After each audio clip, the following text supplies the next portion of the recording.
I'm here at the Hatter's Castle Art Class and Studio exhibition in the Central Buildings on O'Connell Street.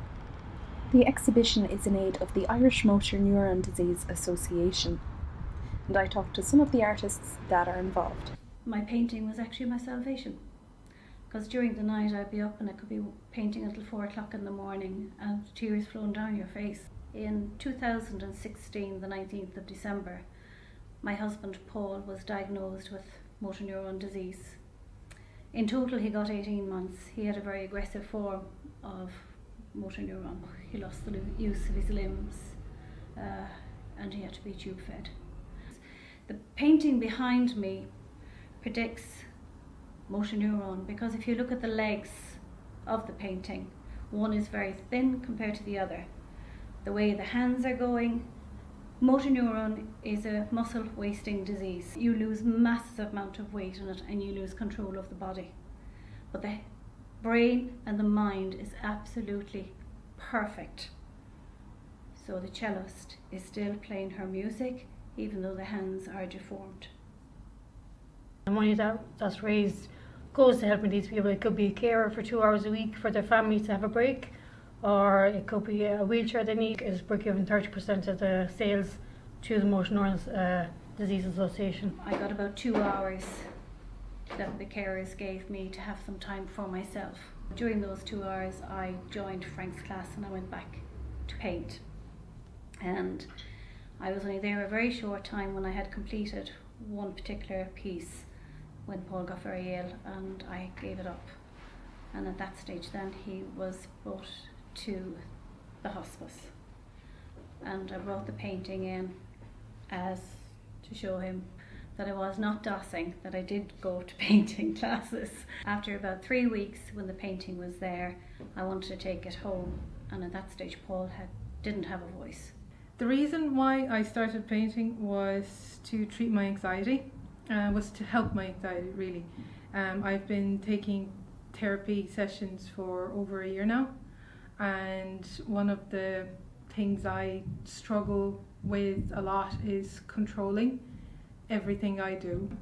I know therapy together with painting is probably what's making it a better experience for me, realizing that I am not able to control everything, and that's okay. It's what's helped me really. The charity has gained a lot from this exhibition. I'm delighted with that. I started off, I suppose, when I was only about 6 or 7 years of age, and I worked with a priest in the Dominicans, Father Angus Buckley, who coached me all the way.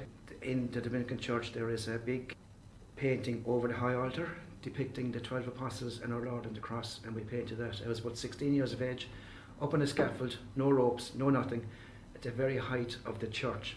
Started with 2 years ago, the journal, the Limerick Journal, got onto me to do the front cover, and they wanted a statue on the bridge straight across the road from the clubhouse there, the 1916 memorial.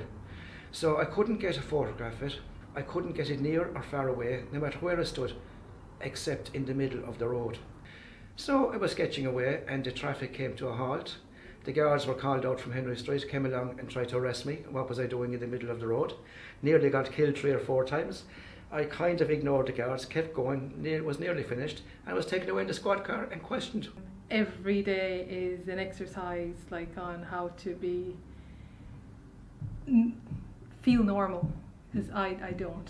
I've made a self-portrait. It was very intense for me, especially because I still have problems looking at myself in the mirror and being able to just stand in front of the mirror as I am and sketch myself. The painting of the bridge I did it after my mum had an accident. She was hit by a car and she almost died.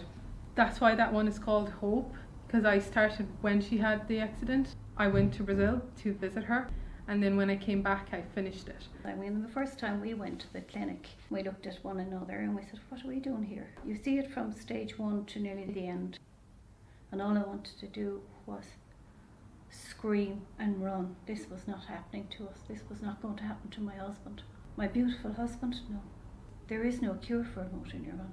And there's 425 people in Ireland with motor neuron. And every week somebody is diagnosed with motor neuron, and every week somebody dies with motor neuron.